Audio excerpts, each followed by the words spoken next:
Thank you for joining us.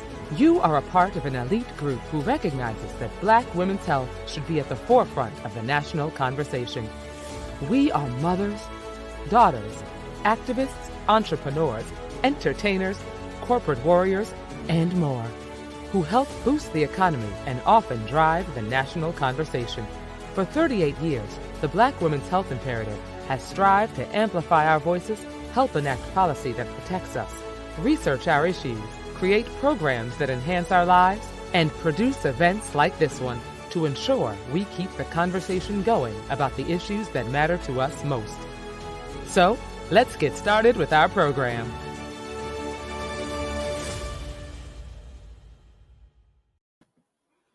Good evening. I'm Linda Goler-Blount, President and CEO of the Black Women's Health Imperative. Welcome.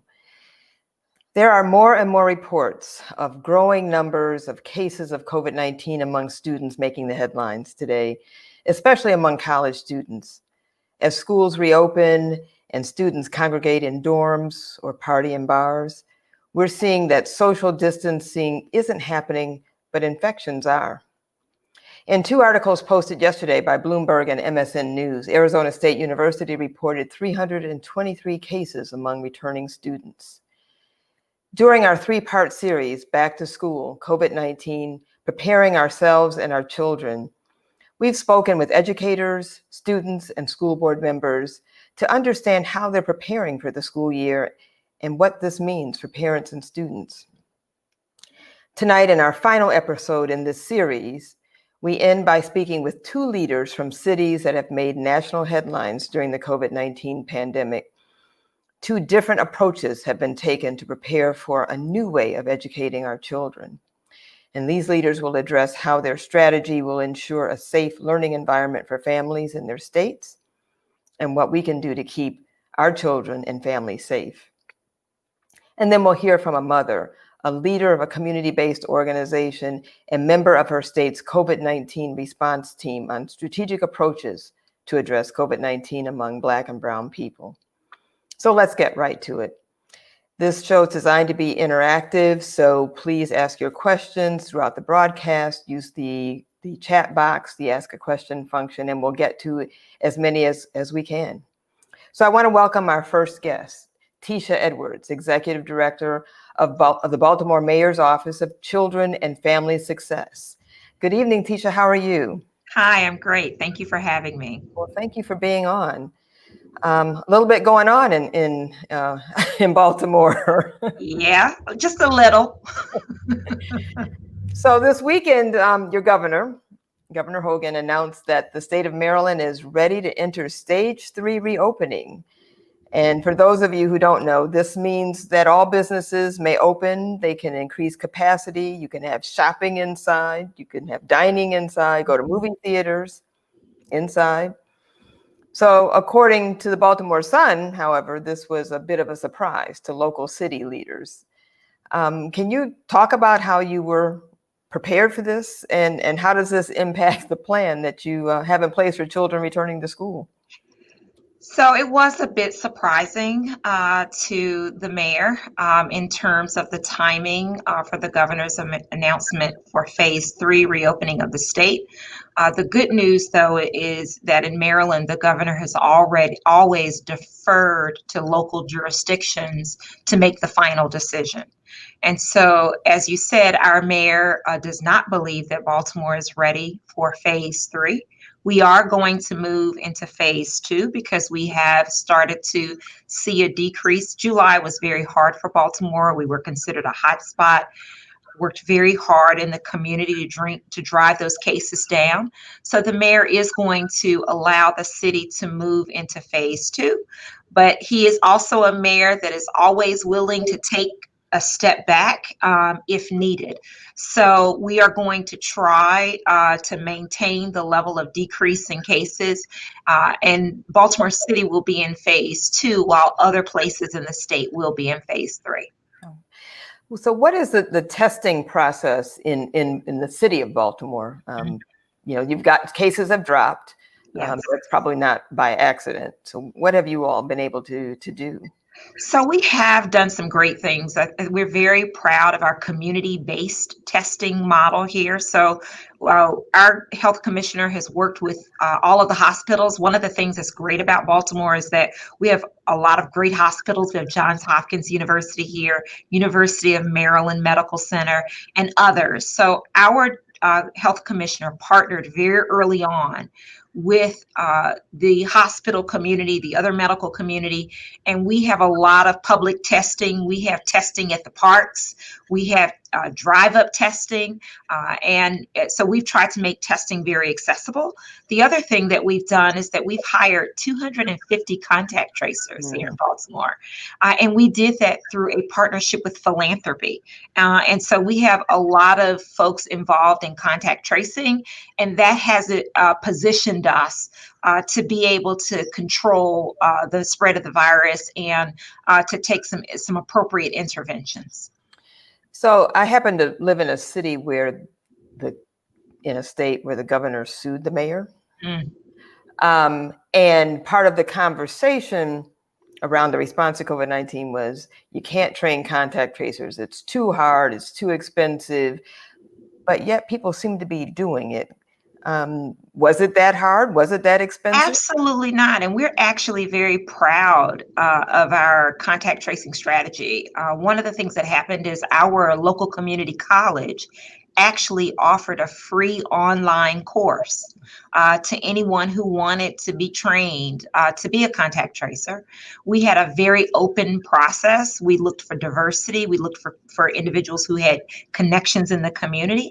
And we had over 1,000 individuals apply to be contact tracers. So there's a huge interest in serving and being a part of the solution. So I think it's really an issue of will than anything else. And we're very, very proud of our contract tracing program that we're developing.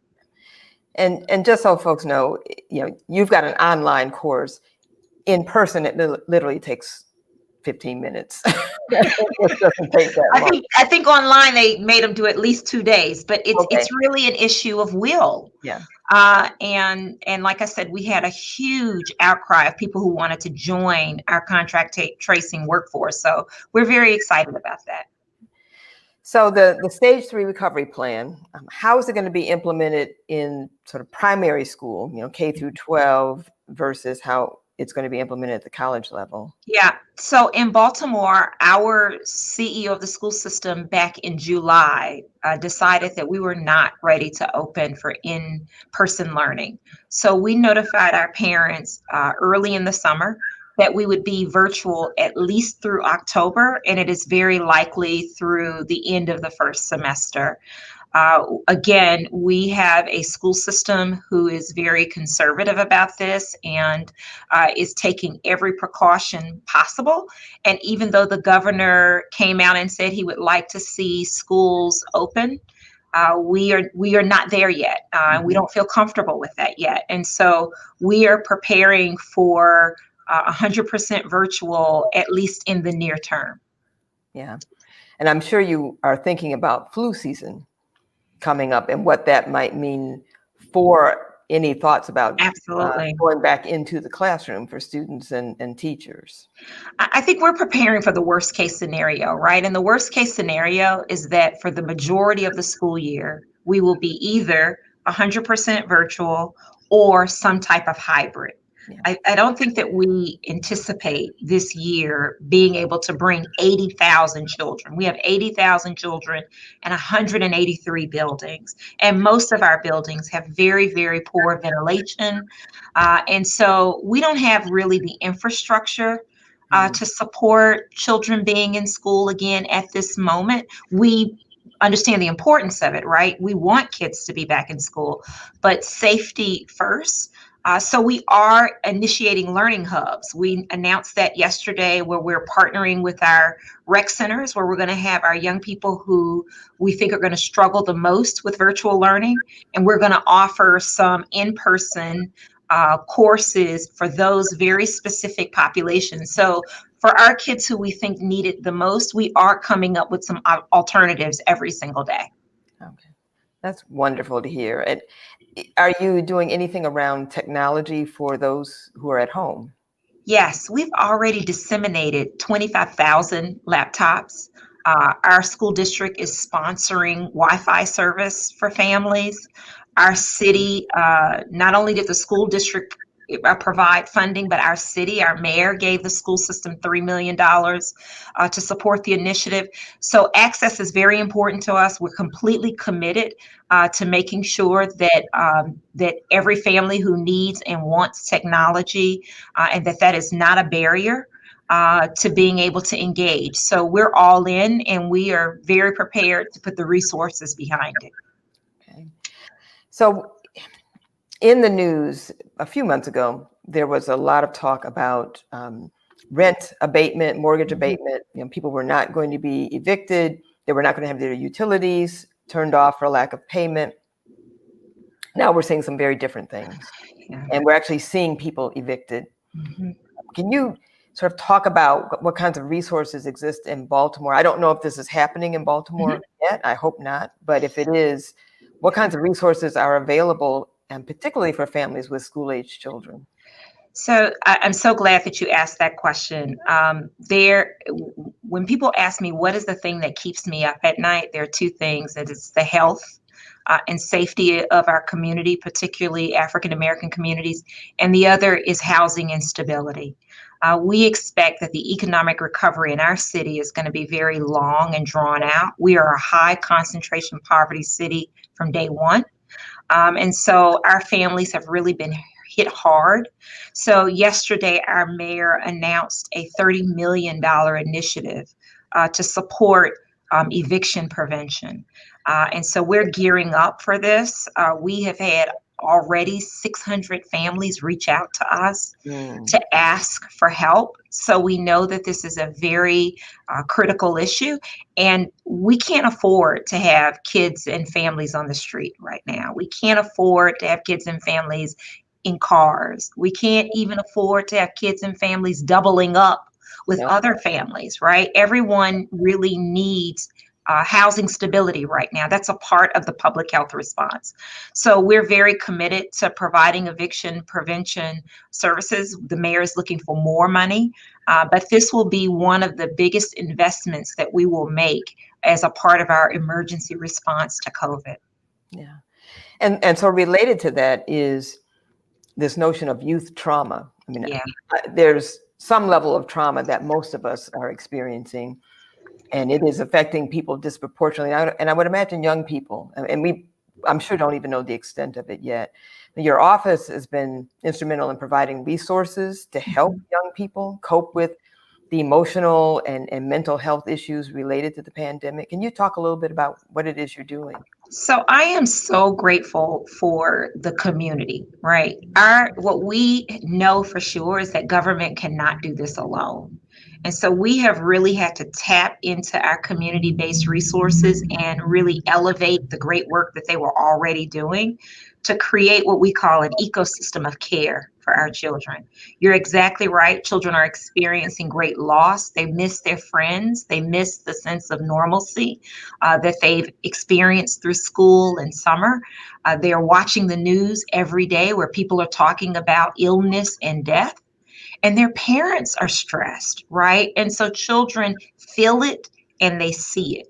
And so we have been working really hard to, as I said, elevate our community partners. They have the most direct connection to children. Baltimore is a very neighborhood-based city.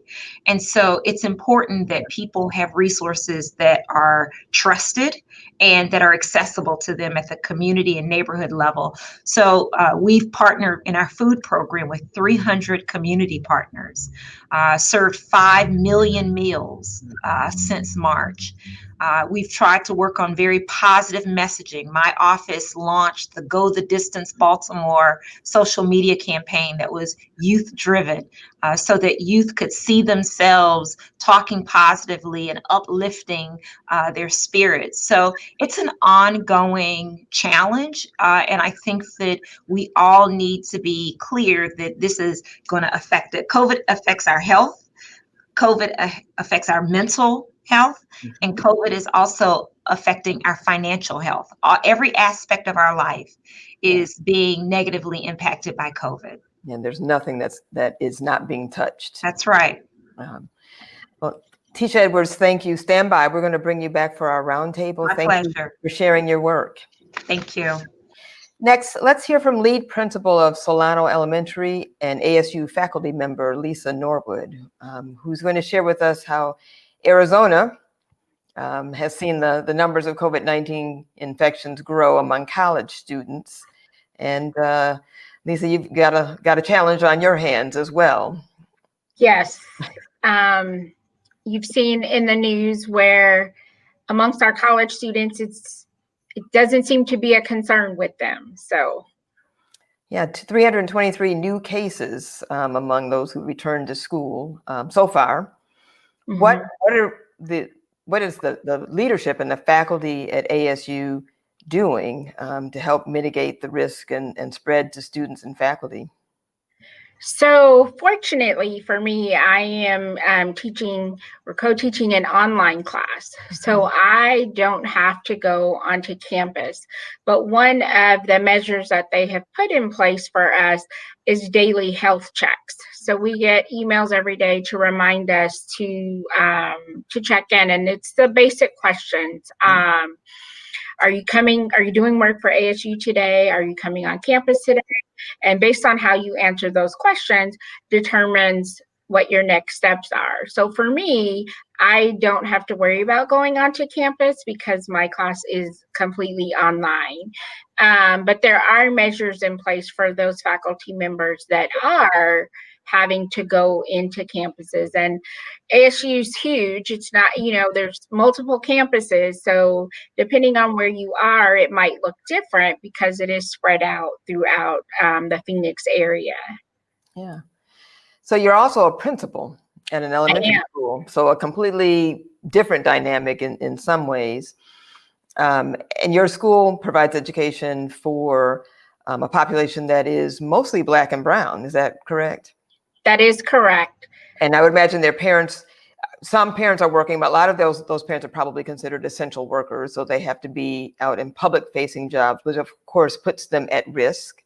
I don't know what mask wearing is like in Phoenix. It is so here in Georgia in spots. And so, how are you thinking about, what this means for virtual learning, the parents who have to leave, and who's at home caring for the children, who's supervising their education?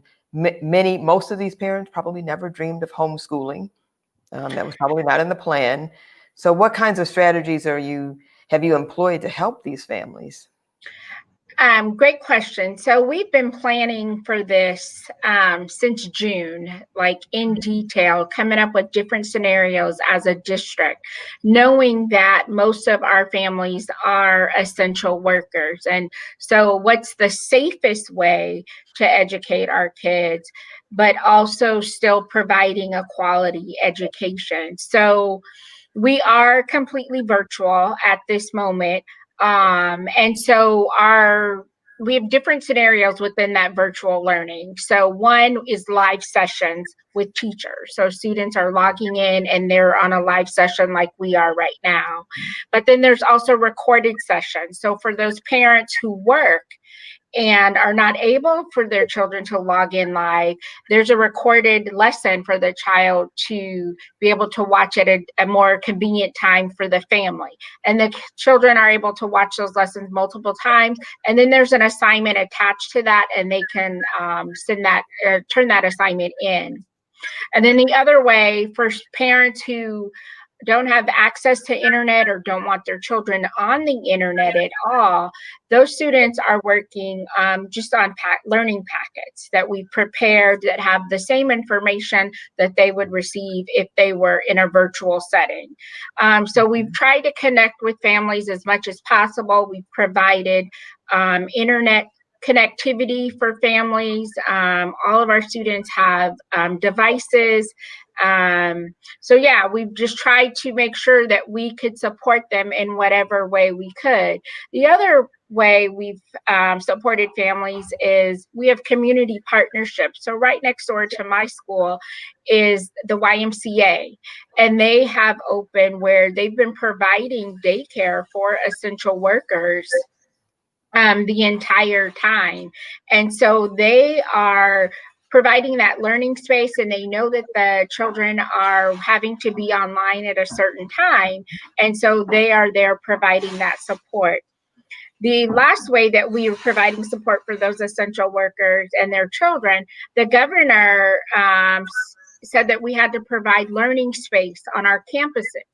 So we gave parents the option of, if you need learning space for students that need supervision or just a place to do their work, parents could sign their children up for that. And so right now we have about 15 students on our campus. And so we have instructional assistants that are monitoring the students in there, but they are still receiving virtual instruction from their classroom teacher. So just a variety of ways that we're connecting and making sure that our families have what they need in terms of education for their children. So a couple of things kind of occurred to me. I'm thinking language. You've got a large Latino population. Some of these students, parents don't speak English or don't speak English well. So how does that translate when the parents are trying to help and with the online learning or with, even offline learning? How are you helping parents? So with our parents, we have several staff members who are bilingual, and we are fortunate enough to be a dual language school. So a lot of our teachers are bilingual as well and are able to communicate with the parents. The other way is our messaging system. We have two different messaging systems that go out to parents. So the first message will go out in English, the second message will go out in Spanish. On the messaging system that I use daily, it allows parents, when they log in, there are 35 different languages that they can choose from. And because our population here, we have about 15 languages that are spoken just within my school population. And so those parents can choose their language of communication with the teacher or with me, or when I send mass messages out. So we are making sure that we are connecting with two families in their home language. Oh, that's wonderful. Much like hospitals attempt to do as well with translation services. So, Teacher and I talked a little bit about stress. You're seeing stress among students, among their parents. Yep. Is the school system helping with stress, or is this something that you as a principal are working on specific to your school, your children, your families? So as a system in our district, it's in different levels. So the district office folks, they maintain their staff there, but then our superintendent, he does things for us or engages us in conversations or activities to provide that de-stressing that we need. So but at the school level, we have several different layers. We have a social worker on site that is available for our staff and for our families in terms of mitigating those stress levels. As a staff, we have some activities and different things that we do that are in place for us as a staff, where we're connecting to each other. We have staff buddies where we're checking in with each other to make sure that we are all doing well. And then I usually post in our social media pages for the school, and even in the messaging system for the parents, I try to post encouraging messages for them to let them know, you know what, we are all in this together, but just hang on, and just trying to let them know that we're all going through something right now, and you're not by yourself, and encouraging them to reach out to the school if they need additional services. And so my social worker and I and the psychologist, we have put together community resources for our families to share with them, so that if something does come up, we can address those needs. And with our students, we start every day, we call it Smart Start. So it's like a connecting time for them to just come together with their friends and with their teachers, and just kind of get ready for the day. So starting together and building those relationships. So trying a lot of different things to see what's going to work, and everything doesn't work for everyone, but at least we have those measures in place to support all of us while we are going through this. Yeah. And students are under stress. Their parents are, teachers are as well. So I'm glad that you are taking care of yourselves, and that there are strategies to help the teachers. Yes. Yeah. So Lisa, Norwood, thank you. I'm going to switch to our next guest, but stand by, because I definitely want to bring you back for our roundtable conversation. Thank you very much. Okay, thank you. So our next guest is Renee Harris, who's president and CEO of the Center for Closing the Health Gap in lovely Cincinnati, which is in a state that is having its own issues uniquely for COVID-19. How are you doing, Renee? I'm doing well. Cincinnati and the greater Cincinnati region has the luxury of having many universities, from Miami University to Xavier University to University of Cincinnati, Northern Kentucky University across the bridge. So our region has a wealth of universities, and as young people have begun to return to school, Miami recently reported a dramatic increase.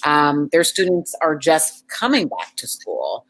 So at this point, it's athletes. I spoke with one of my dear friends, and her daughter plays a sport at Miami, and so she has been there. Her youngest daughter is on her way as an incoming freshman, and so the incidents that they were seeing increase are, young people being young people, wanting to socialize and be with one another, and almost like coming onto that college campus forgetting that we are in this pandemic. Yeah. While I'm sure the university had many warnings and statements about masking up and social distancing, those warnings kind of went out the window when it came time to socializing. Yeah. And so that's why you're seeing this impact. That's why you're seeing this cumulative increase in incidents of COVID-19, and now the university requesting and not requesting, but requiring everyone on campus to be tested. I was going to ask if that was implemented, because is a week, 10 days or so after the kids came back, students came back, right, there were 500 cases reported. Right. So we know there's more than that. Right. That's what's been reported. Right. How are they implementing testing? Is this going to be across all universities in the Cincinnati area? So what I read about what Miami is implementing is that they're planning to test 3,000 students, I guess, a week. TriHealth is a local hospital system is assisting with that testing. I would imagine they're going to need the assistance of other systems to be able to meet the demand of the number of students that are returning to campus. The University of Cincinnati and Xavier University, I haven't learned much about yet, because they are, I think, just beginning. I don't think they go back for a couple of weeks.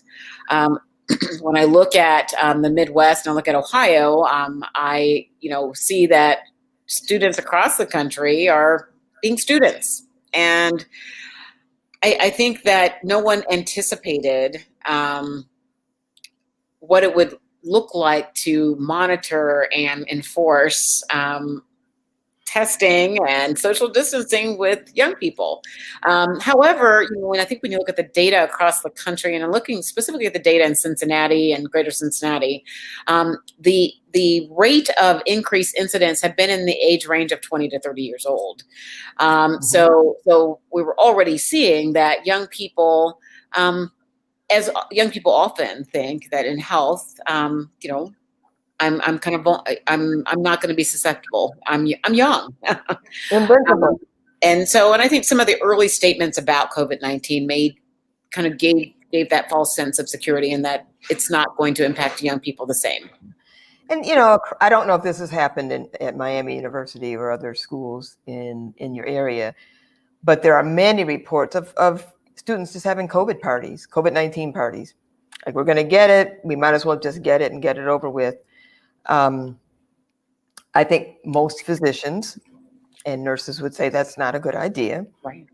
Because while, yes, young people do tend to have milder symptoms, milder disease, not all of them do. And so that is taking a risk. So you are a parent of a college student. I am. In the Midwest. Yes. Has she gone back to school yet, or is she? I'll actually take her back tomorrow. So kind of what's in your gut about that as you contemplate that next step? Well, I don't want to be biased about her university, but I do see them taking some more aggressive precautions. They required every student to have a COVID test that they provided to them by FedEx, and they had a 24-hour turnaround and result. Oh, wow. They are also being requested to come back to school 2 weeks before so that they can quarantine on campus. They will be doing randomized testing of COVID-19, both for students that are on campus as well as students that are off campus. And in addition, last Friday, they announced a big decision that if you're a freshman or sophomore, you wouldn't be happy about. They announced that no freshmen or sophomores could return to campus to live on campus because of the rates of COVID incidents increasing with freshmen and sophomores living on campus. So that was a pretty bold move for a university to make, but they did it. That means that students can't live in dorm housing. The dormitory housing is only made available to juniors and seniors. I assume their methodology is that they believe that maybe by your junior or senior year, you can understand some of the risk and you have a lot invested. So I don't know. I don't know what the thinking is, but that was the decision. And I assume all the students will have single rooms. Correct. Yes, that is correct. So as a parent, I guess I feel good about the measures they're taking. I do also feel good about the measures that schools are taking with suspensions. Ohio State is a great example. They've had a rising rate of COVID tests, but they've also suspended a couple of hundred students who have been found to be participating in parties out that aren't social distance. So they are kind of living the word that they're saying. So they're holding a standard, and then they're holding people accountable for that standard. So I think we're all in this place that no one ever thought we would be. Yeah. However, I think the data was telling us, at least for our region, that the rates of new cases over the summer, which started with Memorial Day, where you saw a heightened increase because of people gathering in parties. Even though people aren't going to locations and establishments now, we have launched locally, work with a group of influencers under the age of 30 who are delivering messages to each other. And they were calling it a Surviving COVID-19 series, where it's individuals who have contracted, who've gotten COVID, who are saying, here's what you need, you must abide by the rules of masking up and social distancing. And I think they're really powerful testimonies from their peers to their peers that are really helping. Yes, delivering a different message. So you're part of Governor DeWine's minority strike force, and actually helped create the blueprint for the state. Can you talk about kind of what that's about, and are there some lessons on how a state might respond to COVID-19 that might be useful for other states?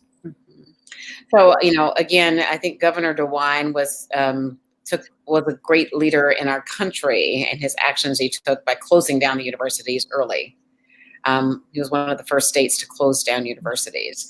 And then he appointed this strike force of about 50 people across the state, representing all types of organizations. We came together and created about 35 recommendations in 10 areas. And the blueprint document you were speaking of is available on the governor's site. It is a blueprint that looks at that we were broken into 4 subcommittees, looking at the data collection, looking at education and awareness, looking at how we communicate, and looking at all the systems surrounding our addressing COVID-19. I think the recommendations that have come forth and that are part of the blueprint are recommendations that each of us are taking back to our respective cities.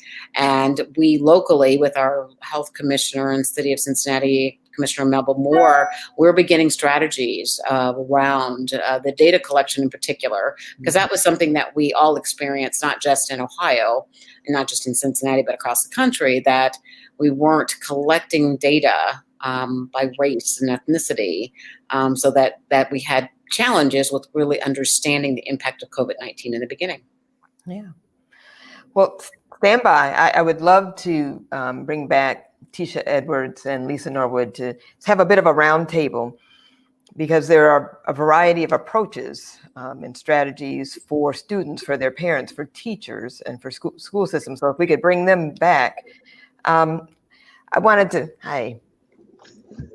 get a sense of, at the school level, are you comfortable that enough PPE supplies are being provided, enough testing supplies, the appropriate testing, contact tracing, even isolation among teachers, students, and the communities? So Tisha, let's just start with you and then just go around and let me know if you're comfortable with where you are. Yeah, we've made a lot of progress, very proud of the work of our superintendent, but we still know that we have a long way to go before we can feel 100% sure that we have the safest environment possible for children. And that is why we've made the decision to have 100% virtual, at least in the short term. We're eager to get children back into school, but we need to have all of the conditions to support that. So we've made progress, but we're not there yet. We're working towards it every day, and we are not going to compromise on our safety standards. Yeah. Lisa?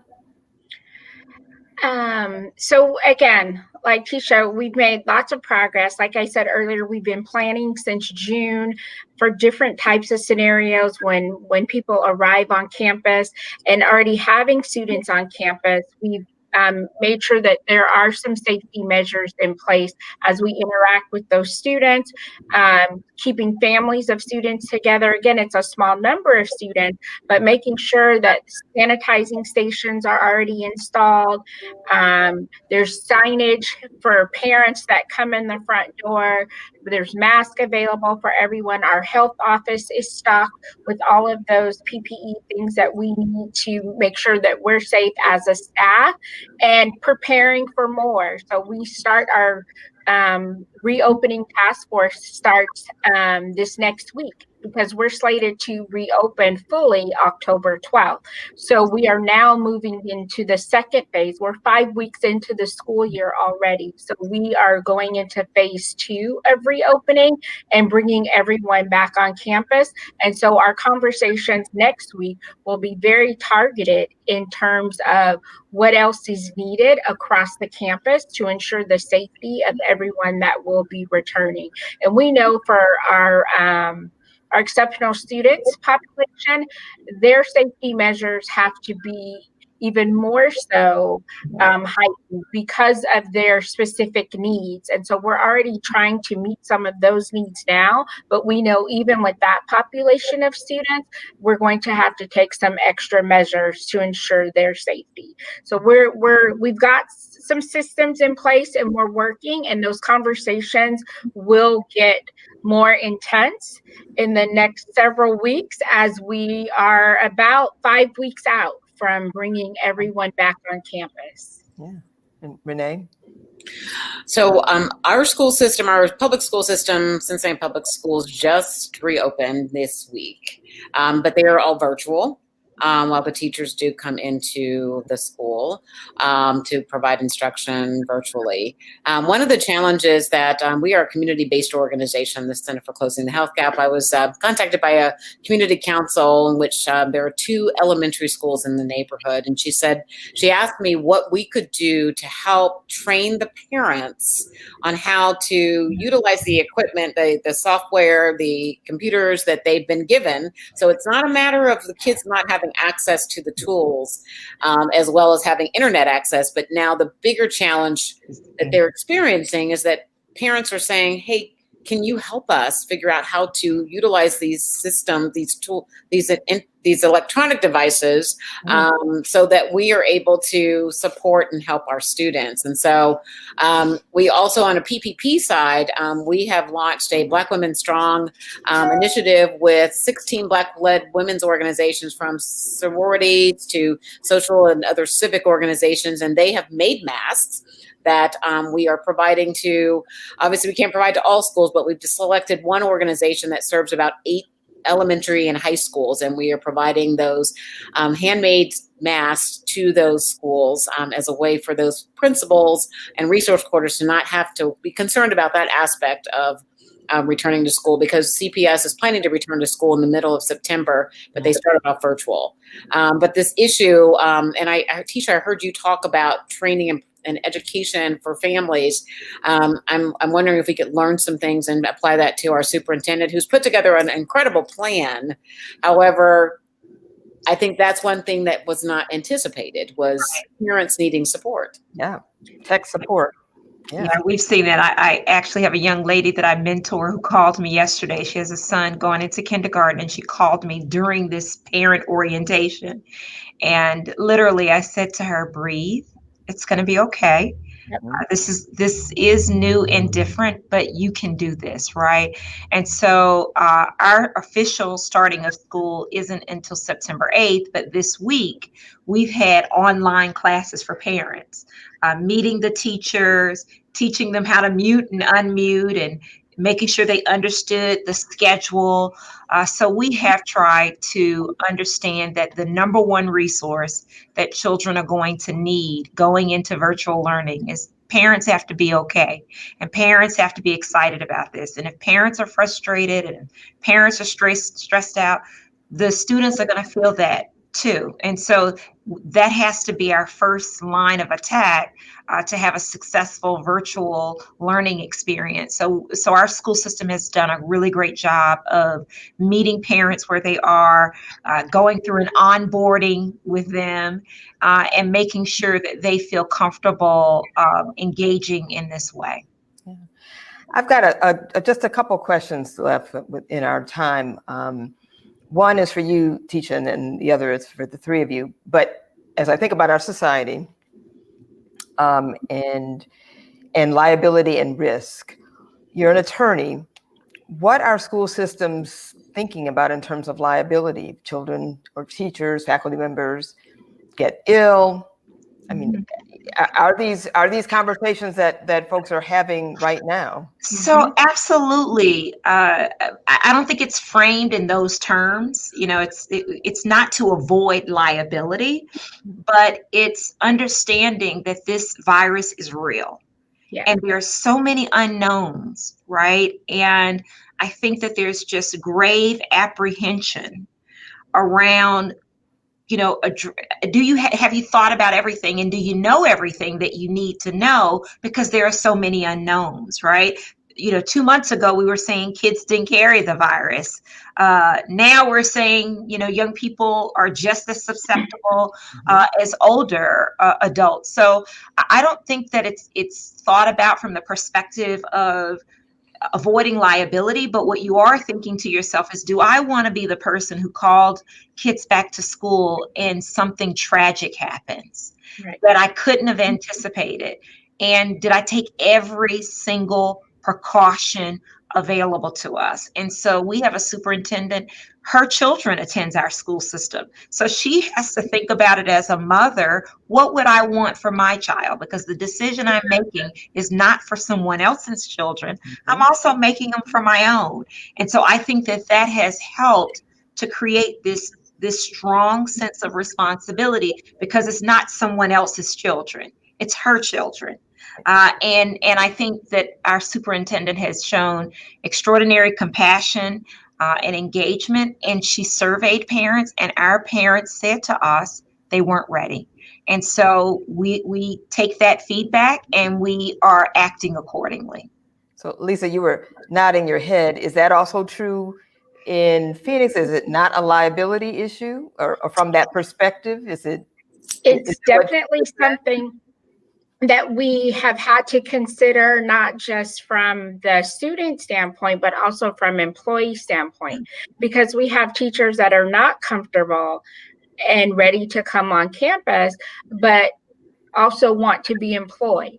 So we've done a lot of consulting with our attorneys and making sure that what we say is appropriate, and also what we say offers, as you said, Tisha, compassion towards our families and towards our staff. We're not heartless, but at the same time, we do still have an obligation to educate children. So it's a very fine line, and the conversations they have to be had, whether we're prepared for them or not. But just making sure that we do seek legal counsel when we do have to have those conversations, and making sure that both sides are protected. Yeah. Thank you. One question, we'll consider this a lightning round. I'm going to ask you to predict the future in just a few words. We just have a minute left, but let's pretend it's September 2021. There's no vaccine. We've gotten through flu season. What are you most concerned about? Renee, let's start with you in 20 seconds or less. Okay, I'm concerned about the economic decimation of the Black community. That's right. Lisa? I'm concerned about the confusion between COVID-19 and the flu. And how do you determine who has what, and what do you do, especially with children? Yeah. And Tisha? I'm with you, Renee, that I think that this is going to have long-term economic devastation to Black and Brown communities. And I think the recovery is going to be long and hard. And I think the government is going to have gone to the next best thing. And we are going to have to really figure out how to help each other through what I think is going to be a very difficult time financially for Black and Brown families. Yeah. Well, ladies, thank you very much. Renee Harris, President and CEO of the Center for Closing the Health Gap, ASU faculty and lead principal of Solano Elementary, Lisa Norwood, and Tisha Edwards, Executive Director of the Baltimore Mayor's Office of Children and Family Services. Thank you. Be well. Thank you. Thank you. The conversation around education during COVID-19 will continue well beyond this series, but hopefully we've touched on some issues that are important to you. Our children are society's most important asset, and their safety and well-being is our highest priority. We must protect them physically and emotionally through all that they're experiencing this year. We've discussed and shared strategies for students and parents, developed by students and parents. Support groups for parents, learning pods for students, how to get access to technology, training and tech support for parents, having to homeschool their children, emotional wellness resources for families, virtual hangouts for students so they don't lose that social connection. We know a few things. One, pandemics will magnify and intensify existing inequities and disparities. And two, the reason we've had 6 million infections, which many scientists actually believe are 60 million, And the reason we've lost over 180,000 lives, which scientists believe are really closer to 220,000, to COVID-19 is because of our nation's terrible, abysmal public health response to this crisis. Because too many elected and appointed leaders refuse to listen to scientists and public health experts, because somehow something else was more important than the lives of people in this country. And 3, we may never know the full extent of the ravages of COVID-19 on our health or on our economy or on the education of our children, because we are not sufficiently collecting and analyzing the data. Gavin Newsom, the governor of California, issued an executive order creating equity benchmarks to ensure Black and Brown people and those disproportionately impacted by COVID-19 would receive access to testing, to tracing, supportive isolation, and care. But the key element of this executive order was to prioritize the collection and reporting of race and ethnicity data in test results, infection rates, hospitalizations, and mortality. When data by race and ethnicity are not collected, it gives license to ignore or deny the extent of COVID-19, to justify the lack of an effective public health response, and to continue to refuse to direct resources to those who have been historically underserved by the healthcare, economic, judicial, and political systems. And if we don't collect data, there's no accountability. And if there's no accountability, there's no change. If you haven't done so already, please take a moment to visit our website, coronavirus.bwhi.org, which we've developed to provide information and other resources for you. Thank you for joining us. Please update your calendars to our new day and time, Thursdays at 7 p.m., and we'll see you next week. Be well.